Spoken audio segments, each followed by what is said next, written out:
and welcome back to Sundays in the Garden.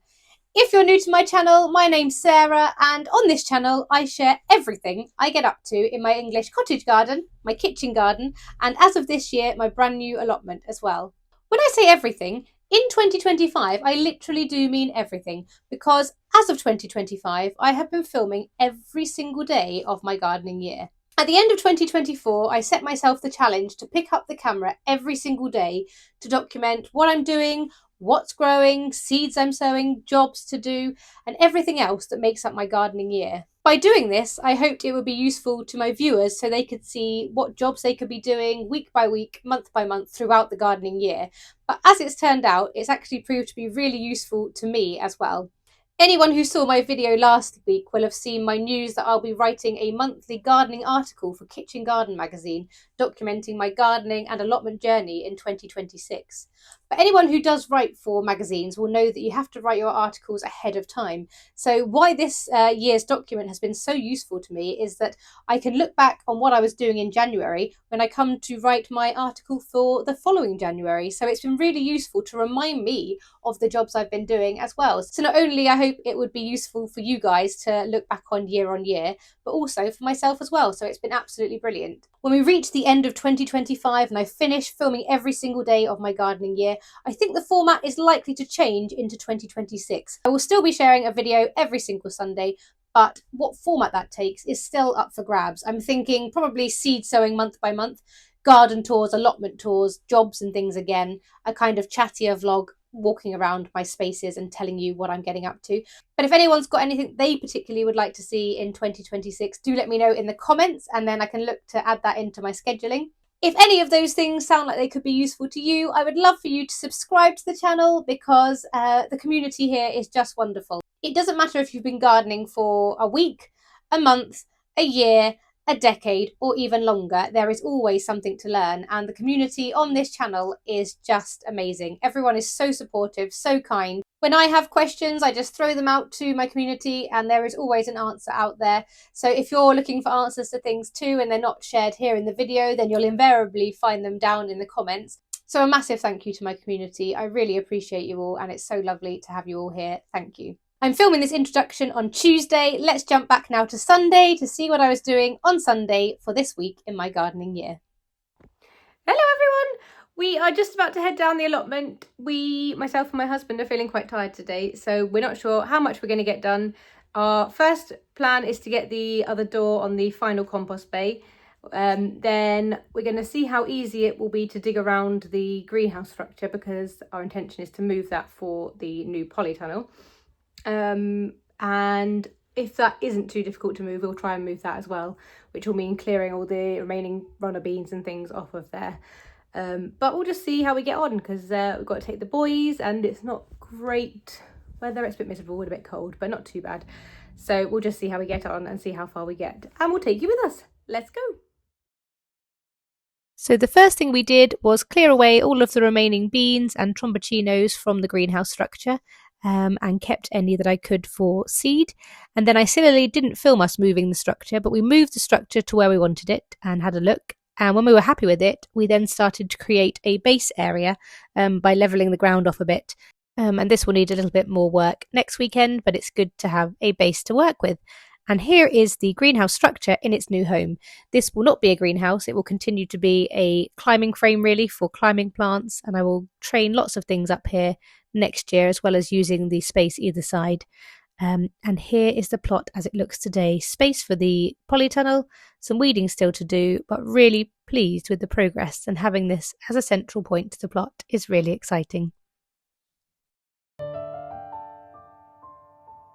Monday the 17th of November was a busy day, so all I had time for was to feed and check on the worms, which are looking great considering the weather is getting much colder.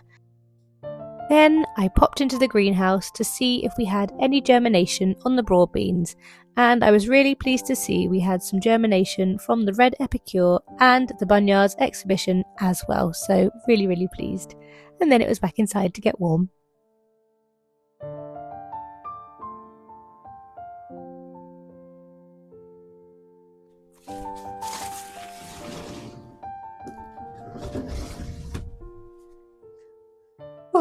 Hello everyone, happy Tuesday.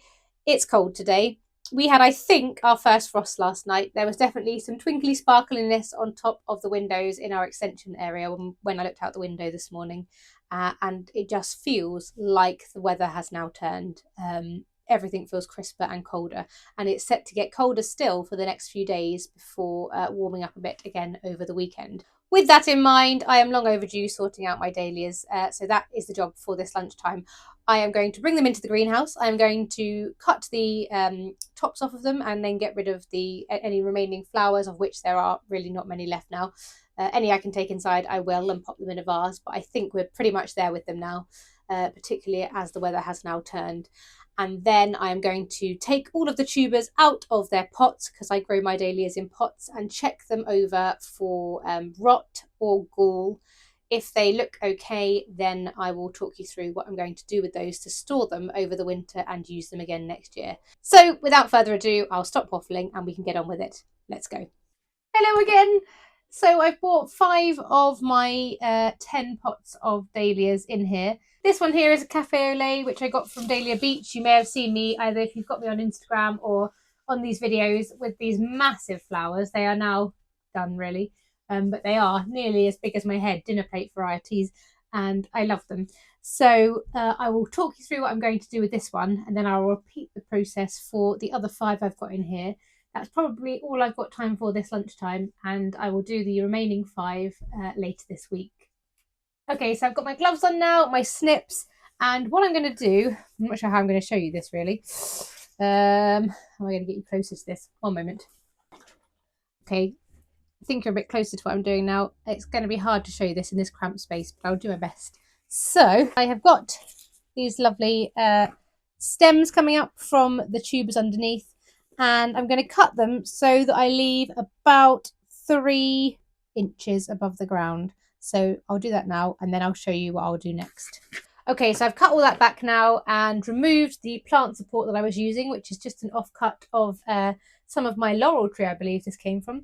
And it just goes to prove you don't need a fancy plant support. Anything will do as long as it helps to support the plant and helps to avoid waste in the garden as well, which is brilliant. And now I'm left with these just sticking out above the soil. So the next thing I'm going to do is dig around really, really carefully, because this is where I can damage the tubers, and try to gently lift the tubers out from this compost. Let's see what these are looking like. Just starting to see a few of the tubers now coming into view. And most of you probably know this already, but some of you may not, that dahlia tubers used to actually be eaten in a similar way to potatoes, and the plants were originally grown for the tubers to be eaten, and the flowers were, you know, kind of secondary. No one really cared about those, whereas now we don't really eat the tubers. We grow them for the flowers. But I have seen a few Instagram reels recently where people have tried cooking up the tubers and say that they taste really nice. So anyone wants to give that a go, let me know how you get on. Okay, let's have a look at what's going on underneath here. So I don't think I've left any in the ground. I've turned it over. I'm going to just gently brush away to see what's happening under here. You can see there's a tuber here, just there. Considering the size of these flowers, you know, you'd expect it to be like with potatoes, absolutely bulging under here. See another little tuber. See a few. I don't remember what size these were when I put them in, actually. I'd have to go back earlier in my gardening year to the videos when I was planting these and see how big they were. I think they have definitely increased in size.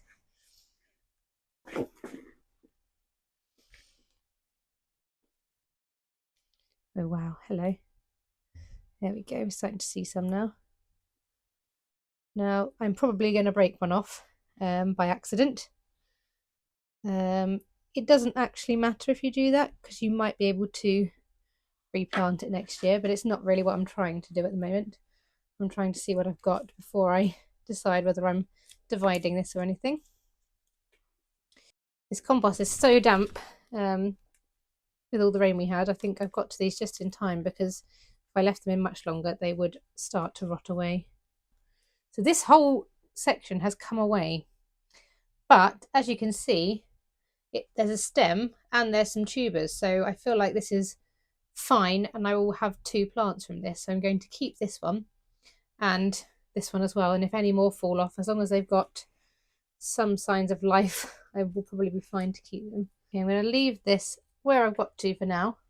There's no sign of gall, which is great. No like abundance of shoots coming off here. That's a sign of gall. If I see any in the others, I'll show you. But it looks healthy. I just need to let some more of this compost dry off. Then I'll trim the roots back and pop it in storage. With each of these tubers, I'm going to leave them upside down so that any water that's left in the stems can drain out, and then I can store them. So we've got 2 here, 2 for the price of 1 for next year, hopefully. Hello again!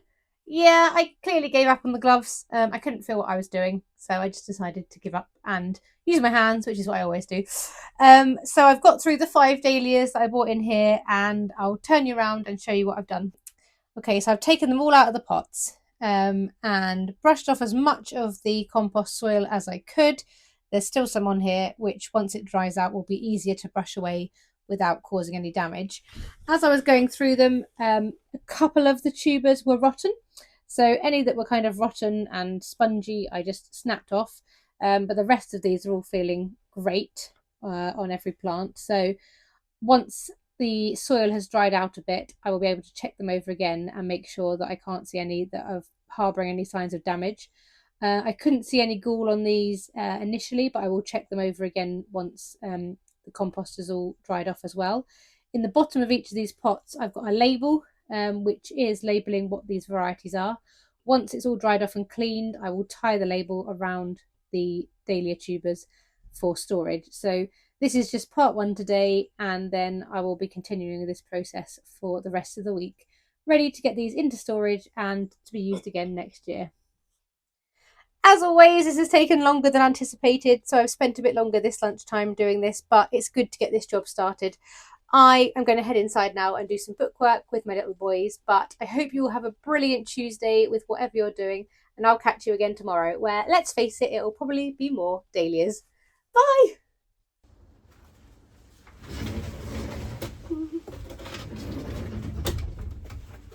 Hello! It's Wednesday today. It's really cold. Winter has arrived in the UK. I haven't got my microphone on, so I hope you can hear me okay. But it's making me realise how useful these videos are. Because if I wasn't filming every single day of my gardening year, I can tell you that I probably wouldn't be outside today. It's cold and I just don't feel like being outside. But because I'm filming every day, it's keeping me accountable, and I am going to continue to sort my dahlia tubers out. So I did the 5 yesterday that you saw, and I've got 5 more to sort. So I'm going to do that now, and it will be a good job done, and I will be happy once I've done it. But I really wish I wasn't doing it today. I wonder how many other gardeners in the UK are either not working today or just not enjoying being outside in the cold. I've seen a few gardeners on Instagram who just aren't working today. There's a lot of snow in different areas of the country. We had a light sprinkling this morning and some frost and things, but otherwise been fine here in Northamptonshire. So I hope you've managed to keep warm where you are, and probably you're keeping cosy inside. But I am going to get this job done because I know I'll feel better once I've done it. So let's get on with it.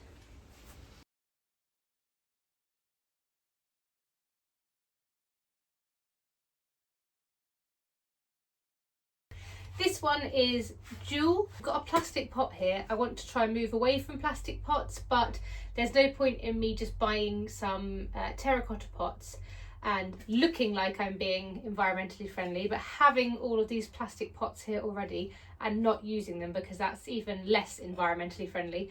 So I'm using these at the moment, but as you can see, I'm moving to other things that are conscious of our environment and our environmental impact. So a lolly stick that my children used last year was made into a label, and then I used twine, string, garden string, to tie my dahlias up. Instead of any kind of plasticky string, it's just some twine. And then the actual cane itself is an offcut from one of our trees in the garden. So when I was doing my winter pruning last year, I kept all of my offcuts, and I've used those to stake things like my dahlias, and I used them at the allotment to stake my French beans as well. So these are really useful to keep. So if you're doing any pruning at the moment, don't throw away any of your sticks or canes, because you can use them next year for plant supports. Next thing I'm doing is cutting off the tops of dahlias, as I showed you probably yesterday, just leaving some above the soil surface. And then I'm going to have a little rummage and try not to damage any of the tubers. What I'm going to do with the plant label here, which says dual, is pop it into the bottom of one of these pots, because I'm going to need it to label these once they've dried out. How many do we have? So that one's slightly damaged. So here, I don't know if you can see, there's one that's snapped off. So I'm going to just twist it and snap it really close to the plant, because that one won't be useful. Similarly, if you're taking them out and you can feel any squishy tubers, I just break those off, or sometimes they just crumble off in my hands. And that is why it can be tricky to leave them in the ground, because if you leave them in the ground, that can happen to all of the tubers. They can all rot away the longer they're in damp soil. Lovely, lovely, lovely. So that is a lot bigger than what I would have initially put in. These tubers are all growing beautifully, and there's definitely a whole host of new ones that have appeared as well. Now, if I wanted to, I could divide this potentially, but I think I'm just going to leave them this year and then have a look at dividing them next year. Some of them have accidentally divided themselves. Now I'm going to cut the stems shorter, because I don't need those. And then I'm going to tip it upside down with the stems facing the floor, pop it into this pot, which has got its name label in the bottom, and then leave it probably for about a week to dry out. Then I'll brush off the remainder of the soil and then store it in some sawdust in my garage until next spring.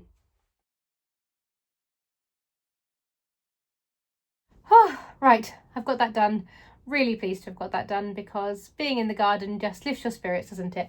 And warms you up, because there's nothing like walking up and down the garden with some massive pots of dahlias and compost to warm you up on a cold winter's day. So if there is any message from today's video, it's just get out there and do it, because you won't regret it.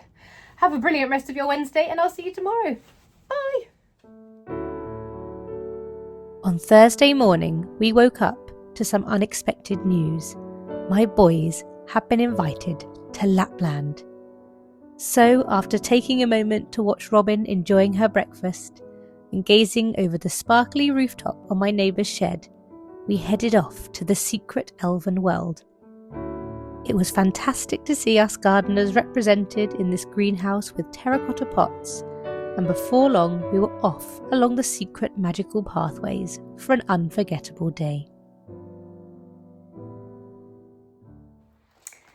Hello lovely people, I hope you can hear me okay.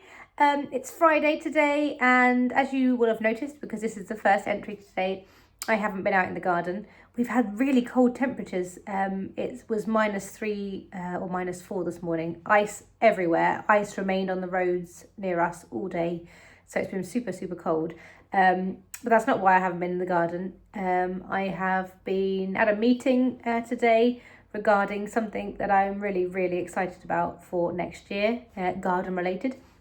But I'll be able to share more about that next year, or at the end of this year.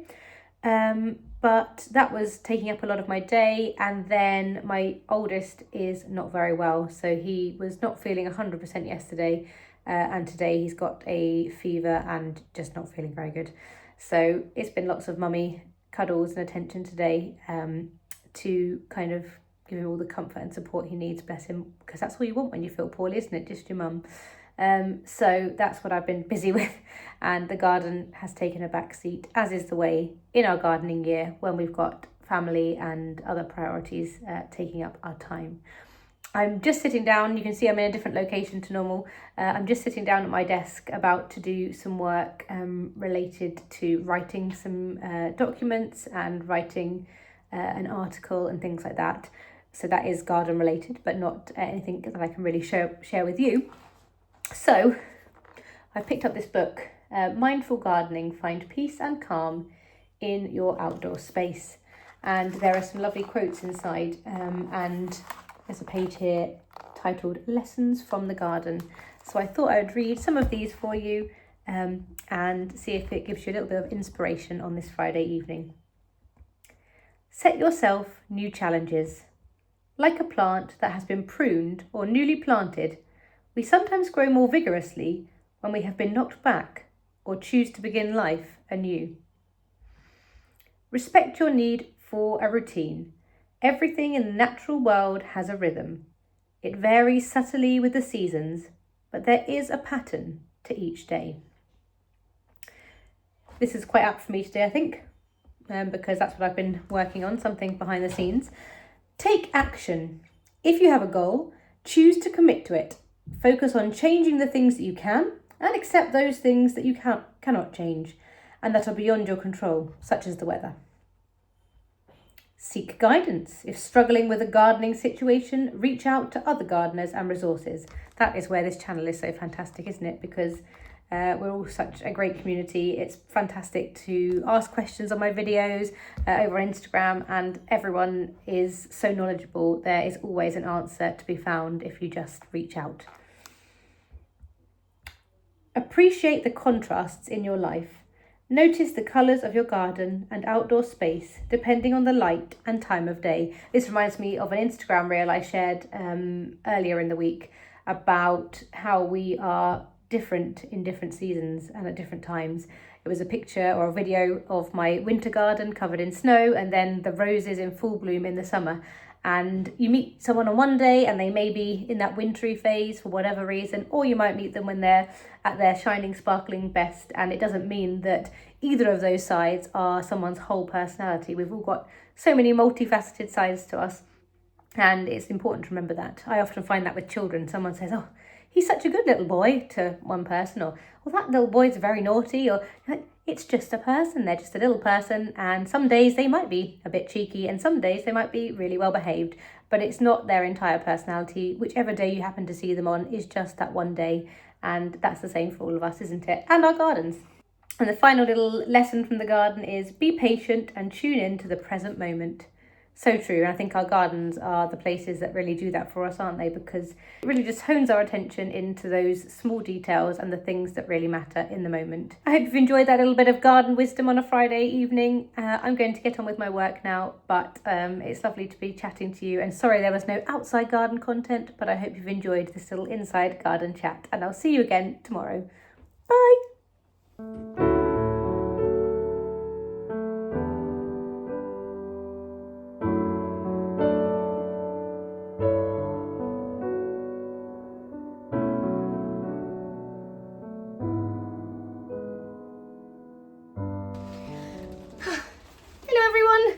You join me on this very rainy and miserable Saturday afternoon in the greenhouse, feeling a bit dejected. It feels like this week I haven't got as much done as I would like. There have been things happening behind the scenes that I've mentioned that are moving things forward, but there are lots of things to be done. And I look around the greenhouse, I can see garlic that is crying to go out. I can see some lettuce down here and some brassicas that are dying to be dealt with, potted on, moved outside. I can see that my crocus bulbs I planted are being munched by a mouse and dug up, and I think they've probably all been taken, to be honest. And then I can see out of the back of the greenhouse the kitchen garden needing some attention and clearing and sorting. And the weeks are flying now, and I know as soon as we get into December things are going to get really, really busy, and I feel like we'll have less time. The weather hasn't helped this week because today it's been really hard to get outside because I've got a poorly little boy and I can't drag him out in the bad weather. And obviously having them poorly means you can do less because they need mum when they're not feeling well. So it means things have slowed down a bit, but I am going to do the next right thing, because at times like this I'm following the, if anyone's seen the kids film Frozen where the character just says, let's do the next right thing, I'm following that mantra and doing the next right thing, which is potting on some rather leggy cornflowers that I've had growing in the house. So it's a small job, a short job, and it's all I can do today because we've had a busy day for a variety of reasons and I've got a poorly little boy. But it is doing the next right thing. But doing something today is better than doing nothing. In my seed tray down here, I've also got some germination from the delphiniums that I sowed from cauliflowers, and she suggested that now might be a good time to start a few off. So I have, and they are germinating. I'm going to take those back inside because they're tiny at the moment, and let them get a little bit bigger before I put those on out here. I think the shorter days do take their toll on us at this time of year, don't they? Because we just can't do as much. I mean, it's good because it keeps me inside, and inside there is much for me to do. I've got writing to be getting on with, I've got projects to plan, and things to source for things that I'm doing next year. So all of those things can carry on these cold and dark, miserable evenings, but it does mean that actual garden time is much more limited. If you're new to my channel, then you will have missed that I said this is the first year I have autumn sown cornflowers. These are my granddad's cornflowers. Sadly, he's no longer with us, but we plant them every year in his memory from seeds we've collected from cornflowers that he grew many, many years ago. So fingers crossed they'll do okay. I know lots of people have success autumn sowing their cornflowers and things, and it will be nice to have a head start. I will definitely sow more in the spring as well, because you can never have enough cornflowers. I'd love to know in the comments how everyone else is holding up in this sort of more miserable time of the year, let's face it. Do you enjoy the slower pace? Do you lean into it and enjoy it, or are you just longing for the springtime? I think, to be honest, I always try and see the best in things, but I do struggle to see the best at this time of year because, particularly since becoming a parent, it seems to be sort of back-to-back poorly children, and poorly selves as well, you know, because as grown-ups we catch things off of our little people, don't we?